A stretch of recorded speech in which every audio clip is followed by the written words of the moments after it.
आज हम करेंगे camellia 8th class English grammar, जो कि स्कूल असाइनमेंट नंबर 1 है टेंस का। सबसे पहले ए वाले पार्ट को हम करने वाले हैं। ए वाले पार्ट में देखेंगे क्या होता है। Fill in the blanks with the correct form of the verbs in simple present tense. Simple present tense यानी कि ब्लैंक की जगह हमें वर्ब की फर्स्ट फॉर्म उसके साथ एस या ई एस भरना है। तो देखते हैं, इस वाले में हम भरेंगे वर्ब की फर्स्ट फॉर्म के साथ एस या ई एस। ये होता है सिंपल सेंटेंस के लिए, जो कि प्रेजेंट इंडेफिनिट टेंस का होता है। तो शी है सिंगुलर, और जब सिंगुलर सब्जेक्ट हो तो उसकी वर्ब के साथ एस या ई एस लगता है प्रेजेंट इंडेफिनिट टेंस में। तो शी है सिंगुलर, तो रीड के साथ लग जाएगा एस, यानी कि ये हो जाएगा रीड्स। सेकंड है दे यूजुअली। अब दे तो है प्लूरल, और प्लूरल के साथ एस या एस नहीं लगता है, तो प्ले का प्ले ही रहेगा इसमें। सेकंड वाले में प्ले आएगा, और थर्ड वाले में देखते हैं आई के साथ जो है ना तो एस आता है ना ई एस आता है, यानी कि आई को प्लूरल सब्जेक्ट के अकॉर्डिंग हम मान के चलेंगे। तो आई लाइक का यहाँ पर लाइक ही रहेगा। ही सिंगुलर है, सिंगुलर के साथ एस या ई एस आता है प्रेजेंट इंडेफिनिट टेंस में, तो वॉच का वॉच से हो जाएगा WATCHES, ई एस लग जाएगा इसके साथ। अब हमें पता होना चाहिए प्रेजेंट इंडेफिनिट टेंस में सिंगुलर सब्जेक्ट के साथ एस या ई एस लगता है, लेकिन एस किसके साथ लगता है, ई एस किसके साथ लगता है, वो भी हम करेंगे यहाँ। अगर कोई वर्ड CH हो, उसके लास्ट में SH हो, O आता है उसके लास्ट में, तो उसमें हम ES का यूज करेंगे। बाकी के शब्दों के साथ ओनली S लगेगा, जैसे कि Y हो गया, B हो गया, C हो गया, ये सारे। तो CH आ जाए लास्ट में, SH आ जाए, O आ जाए, S भी आ जाए, तो उनके साथ ES का यूज किया जाएगा। बी वाला पार्ट हम देखेंगे अब। Complete the sentence using the correct form of the verbs in present continuous tense. Present continuous tense का रूल होता है हेल्पिंग वर्ब इजएमआर लगती है, और वर्ब की फोर्थ फॉर्म यानी कि फर्स्ट फॉर्म के साथ आईएनजी। वर्ब की फर्स्ट फॉर्म के साथ आईएनजी लगाएं तो उसको हम वर्ब की फोर्थ फॉर्म भी कह सकते हैं। तो इसमें क्या आएगा, इज, एम या आर, प्लस में V4। अब ये सारी की सारी ब्लैंक में, जैसे कि स्टडी है, प्ले, हैव, डू, ये सारी वर्ब की फर्स्ट फॉर्म है। इनके साथ हमें आईएनजी लगाएंगे तो ये बन जाएगी वर्ब की फोर्थ फॉर्म। अब शी है सिंगुलर, सिंगुलर सब्जेक्ट के साथ हम हमेशा लगाएंगे प्रेजेंट कॉन्टिन्यूअस में इज। तो शी के साथ लगेगा इजएमआर प्लस वर्ब की फोर्थ फॉर्म। वर्ब की फर्स्ट फॉर्म में स्टडी, स्टडी की फोर्थ फॉर्म हो जाएगी स्टडिंग, STUDYING। नेक्स्ट देखेंगे वी है प्लूरल, और प्लूरल के साथ लगाते हैं हम प्रेजेंट कॉन्टिन्यूअस टेंस में आर। तो वी के साथ हो गया आर, और प्ले का हो जाएगा प्लेइंग। दे भी प्लूरल है, और प्लूरल के साथ प्रेजेंट कॉन्टिन्यूअस टेंस में हम लगाते हैं आर। वर्ब है हैव का हो जाएगा having. I can not talk, I. अब आई के साथ हम प्रेजेंट कॉन्टिन्यूअस टेंस में हमेशा लगाएंगे एम, तो आई एम, और डू का हो जाएगा डूइंग।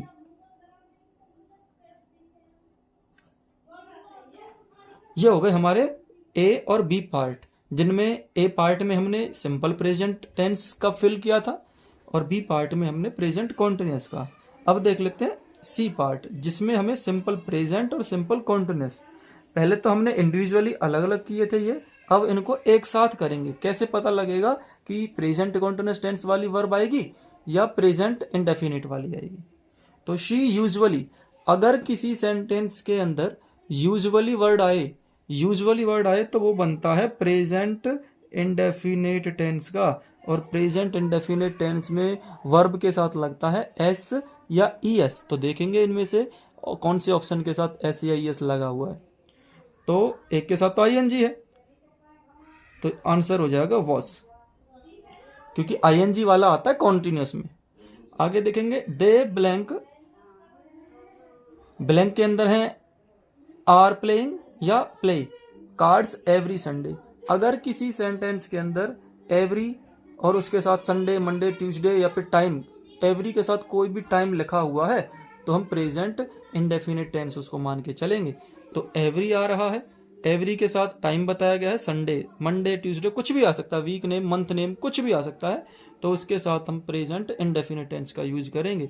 तो आर प्लेइंग तो कॉन्टिन्यूस का हो गया, तो ये है प्रेजेंट इंडेफिनिट का, तो इसमें आंसर हो जाएगा प्ले। नेक्स्ट सेंटेंस है ही रीड्स या फिर is reading a book at the moment.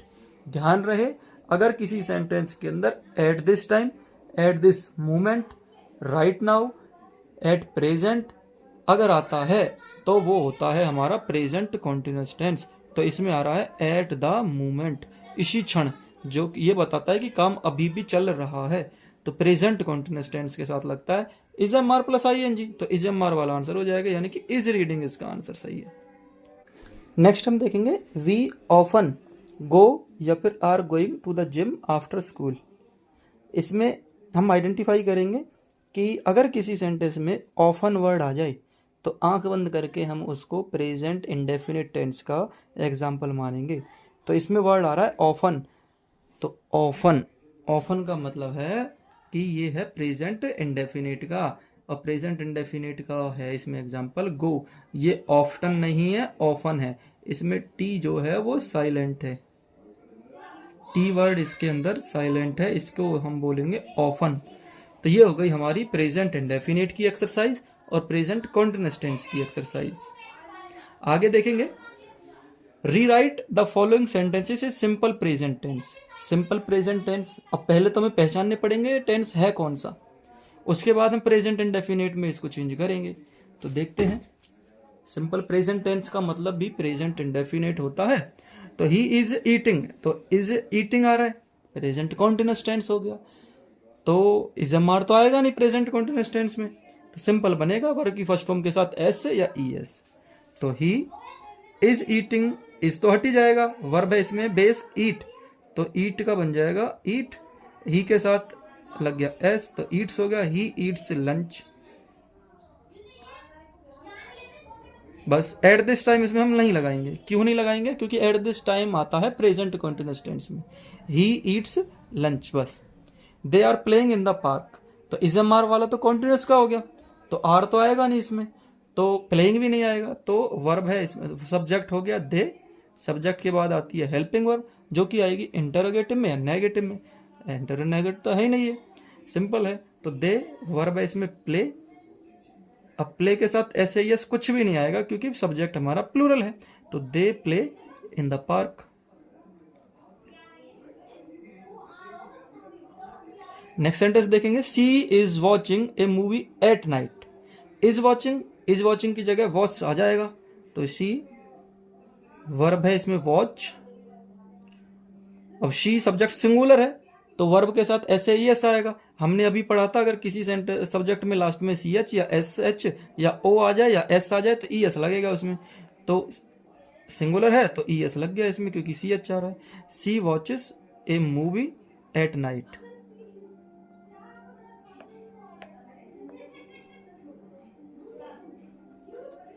आगे है we are going to the beach on the weekend, तो आर गोइंग आएगा तो इसको हम करेंगे वी, आर हट जाएगा, गो का गो रहेगा क्योंकि प्लूरल है, we go to the beach on the weekend.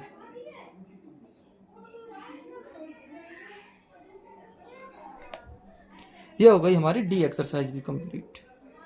अब ई वाला जो पार्ट है उसमें हम प्रेजेंट इंडेफिनिट को प्रेजेंट कॉन्टिन्यूअस में चेंज करेंगे।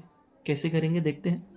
शी रीड्स, तो प्रेजेंट कॉन्टिन्यूअस में इज एम आर आता है तो इसको रखेंगे शी का शी, रीड्स का जगह हो जाएगा इज रीडिंग क्योंकि शी के साथ इज आता है, रीड का हो गया reading, she is reading books. Everyday नहीं लगाएंगे क्योंकि एवरीडे आता है प्रेजेंट इंडेफिनिट में। They visit their grandparents on Sunday, तो क्या लिखेंगे हम, दे, विजिट की जगह हो जाएगा, दे के साथ आर आता है, they are visiting there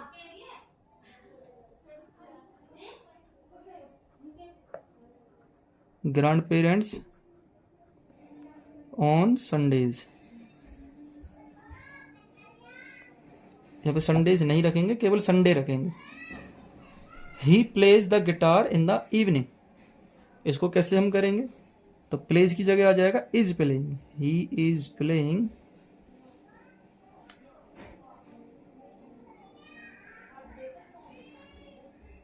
the guitar in the evening.